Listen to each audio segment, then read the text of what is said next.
namin. Ay, di, huwag pala lahat. Baka hindi nyo maikot yung iba eh. Baka masunog. Grabe. Ano yan? Pinapahid mo, ano? Oil para maluto. Ito pa ito. Jane? Jane? Ay, Nicole pala. Yeah. Ito. Yung pati ba nalagyan ng ano? Yes, nagpapalik ko ang Big Brother! All in! And with our ex-housemate now, host, Pratty. Kanina napanood natin kumakain na sila. Naalala mo Oo rin naman. kayo? Actually, yan ang pinakamasarap sa loob ng bahay ni Kuya pa nagpapakain si Kuya. At saka yung getting to know each other ng mga housemates. Yes, yes. Okay, magandang gabi mga kapamilya. Tulad nyo, na-excite na ako na makita ko ang first 5 housemates at inip na ako na makasama ang iba pa dito sa stage. Yes, kaya naman tatapusin na natin ang inyong paghihintay dahil makikilala na natin ang isang magandang housemate na mula sa isang magandang isla. Panoorin yung lahat. Hi! Ako po si Ana Solano. Lumaki sa Paradise Island ng Pilipinas, ang Boracay. Pero kinailangan magtrabaho ng mga magulang sa Switzerland kaya sa murang edad ay lumipat siya doon. Nung 8 years old ako, bumalik kami ng Switzerland para i-continue yung pag-aaral namin. Doon ko po natapos yung college ko at ang course ko ay education. Nagtrabaho bilang encoder at sales lady. Nahilig din sa pagsasayaw at naging dance teacher pa siya ng mga bata. Sa kabila ng masasayang alaala, sa Switzerland niya naranasan ang unang heartbreak na hanggang ngayon ay pilit niyang kinalilimutan. Nung 17 po ako, doon po ako nakaroon ng first boyfriend ko and dyan po din ako nasaktan talaga. Dahilan kung bakit siya bumalik sa Boracay. Ngayon, siya ay nag-aaral bilang guro ng mermaid swimming. Sa pagpasok niya sa bahay ni Kuya, paano niyang bubuuin muli ang sarili matapos ang napagdaan ng pagsubok sa pag-ibig. Siya ang dancing bombshell ng Boracay, Aina.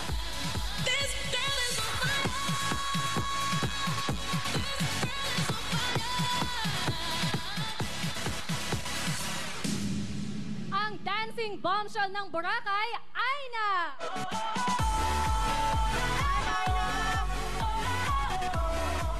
Please join us here. Center stage. Mahal sa buhay.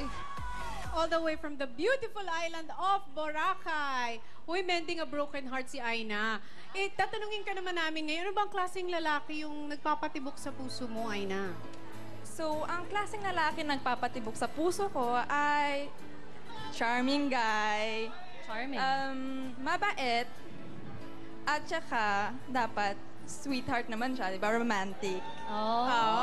Meron kaya tayong guy housemate na gano'n. Ang katangian, yan ang ating aabangan. Sayang si Prati, ganun siya eh. Oh, kaya lang di kaya siya lang- housemate. Yes. Taken.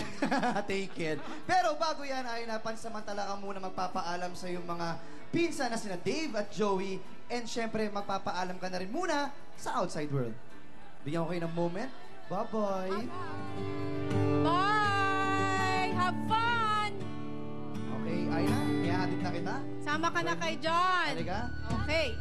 Okay, Aina, ang tanong ko sa'yo, ano ang unang-unang gagawin mo pagpasok sa loob ng bahay ni Kuya?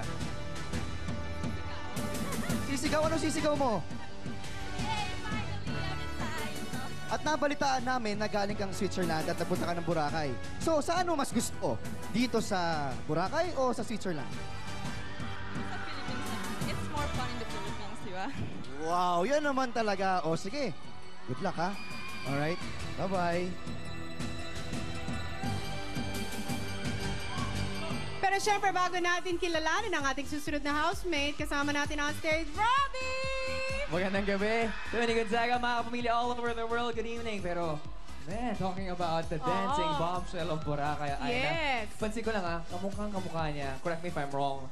Julia Montes. May hawig. May hawig, di ba? May hawig. Kaya Ano, sa mga mending a broken heart. Tingnan natin kung may in love kaya sa bahay ni Pero Kuya. kasing init ng panahon, ang hotness ni Aina. Kaya naman mga housemates, good luck na lang sa inyo. Yes, kaya naman Robbie, mula sa Magandang Dalaga, tutungo tayo sa isang binatang gustong pagandahin ang kalagayan ng kanyang buhay. Narito, kilalanin natin siya.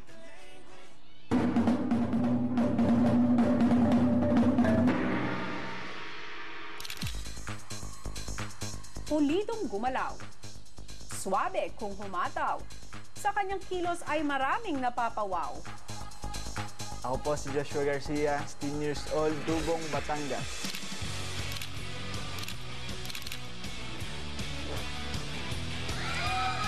Marami man ang humahanga, pakiramdam naman niya ay may kulang pa sa pagkatao niya, lalo pat sa murang edad ay naghiwalay ang kanyang mga magulang. Lumaki sa piling ng tiyuhing pari hanggang magkasama na muli sila ng ama at ng pangalawa nitong pamilya. Lumaki po ako sa tito kong pare, kasama ng tito kong pare ang lola ko. Lumaki po ako doon dahil iniwan po ako ng mama ko nung baby pa ako doon. At sa kasalukuyan, huminto siya sa pag-aaral dahil sa kakulangan sa pera. Ngunit aminado siyang naging tamad din siya sa pagpasok sa eskwela. Kahit huminto po ako sa pag-aaral, gusto ko din pong ipagpatuloy ang pag-aaral ko. Yun po yung pinakakinabukasan ko. Pangako ko po sa sarili ko at sa tatay ko, natatapusin ko po talaga ang pag-aaral ko.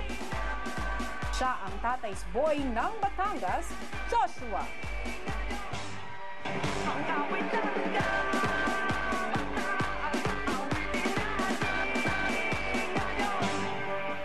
Ang tatay's boy ng Batangas, Joshua!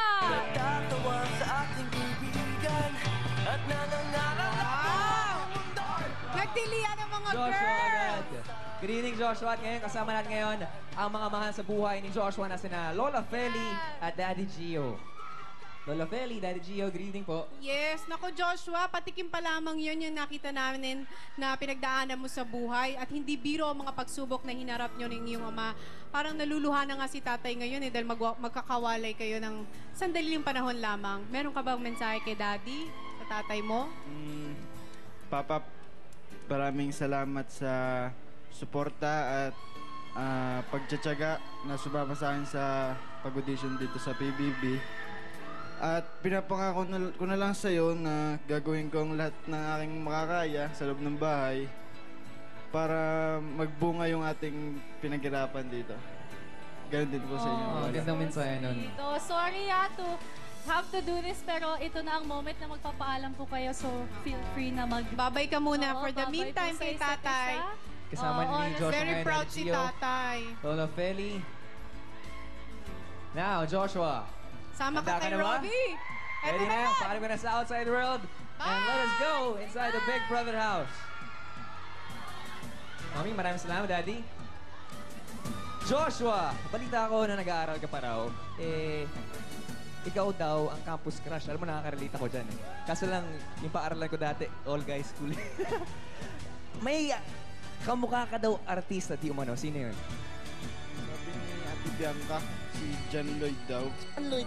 Ano ba ang tingin John Lloyd dyan? Sige nga, 1, 2, 3, go. Ibang klase. Well, Josh, we will see you after 100 days, okay? Good luck.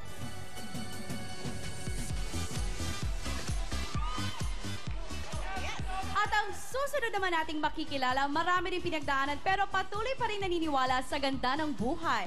Saan kaya niya nakuha ang kanyang positibong disposisyon? Narito panoorin yung lahat. Hi, I'm Jamie Angie Maima, Stuart Del Rosario Halandoni. You may call me Jamie for short. Sweet, thoughtful, and caring. Yan daw ang 3 words that would best describe her. Kaya naman bagay talaga sa kanya ang pagiging certified nurse niya. Nagmula sa isang simple at masayang pamilya, lumaking malapit sa Diyos at sa mga kapatid niya. Bata pa lang sila hinubog na sa kagandahang asal at tinuruang mangarap at mag-isip para sa sarili niya. Kasabay ng paalalang laging pahalagahan ang mga bilin at turo ng mga magulang. I joined PBB for my family to help them. They're my inspiration. Kaya't na minsan sinubok ang kanilang kabuhayan, hindi siya natinag at nagpatalo sa problema. Nananatiling positibo ang kanyang pananaw at nag-isip ng paraan na kahit na papaano ay makatulong sa parents niya. Hindi po naging madali yung buhay namin and we've experienced a lot of trials, but we remain strong and steadfast in our faith. Patuloy kaya niyang maalagaan ang mga prinsipyong kinalakihan niya kapag pumasok na siya sa bahay ni Kuya. Ating kilalanin ang devoted daughter ng Las Piñas, Jamie.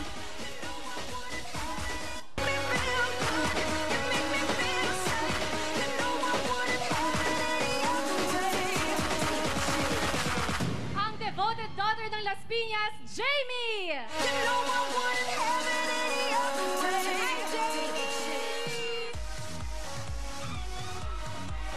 Yes, kasama naman natin ngayon ang daddy niya at ang kanyang kapatid si Daddy Jojo at ang kapatid niyang si Jessie. Sige na, magyakapan na kayo. Dahil temporarily ang magkakahiwalay kayo. Yes! Congratulations for making it as one of the housemates ng Pinoy Big Brother. Alam niyo, sa ating modernong panahon, maraming taong nagsasabi na hindi na raw talaga uso daw yung medyo religious. Sabi nila, Oo, very religious si or Jamie. something like that. Anong gusto mong sabihin sa kanila? At bakit ka naluluha ngayon, Jamie? Go lang, Jamie. If ever na ganun nga yung sabihin sa akin, gusto ko sabihin sa kanila na kahit kailanman hindi ko ikahihiya yung pagmamahal ko para kay Lord. And kahit kailanman hindi ko ipagpapalit yung faith ko. Kasi hindi naman ako makapuntang langit kahit makuha ko man yung buong mundo pero nawala ko yung sarili ko, diba? So, yun po. Thank you. Ano naman ang sinabi ni Jamie. Jamie, keep that faith sa loob ng bahay ni Kuya. I-spread mo yan. And eto na talaga, sorry but this is your final goodbye na to the outside world and to your family. Good luck, Jamie. Okay. Okay, Jamie. Thank you, Daddy Jojo. And Okay, Jessie. Jamie, halika na. Pumasok na tayo sa loob ng bahay ni Kuya. Jamie, ikaw daw ay nurse. Ano bang ginagawa mo bilang nurse? Nagtuturok ng morphine. Ay, morphine. Dito naman sa loob ng bahay, excited ka na ba sa mga makikilala mong mga housemate mo? Definitely po. Ano gagawin mo para maging close kayo? Magiging mas friendly ako and I will help out a lot sa kanilang lahat. Yun po. Diba sabi mo, ano ka, religious ka? So, paano mo maipapakita yung pagiging religious mo at yung faith mo sa loob ng bahay ni Kuya? I pray every day and I read the Bible every day po. Okay, excited kami sa iyo at syempre excited ka na rin ma-meet ang iyong mga housemates. So, go, pasok na tayo. There you have it, mga kapamilya. Walang housemates na po ang ating nakilala sa gabing ito. 10 more to go. Kabilang dito ang dalawang kabataang Pinoy na siguradong hahangaan nating lahat. Ano nga kaya ang dahilan? All that and more sa pagbabalik ng Pinoy Big Brother. All in!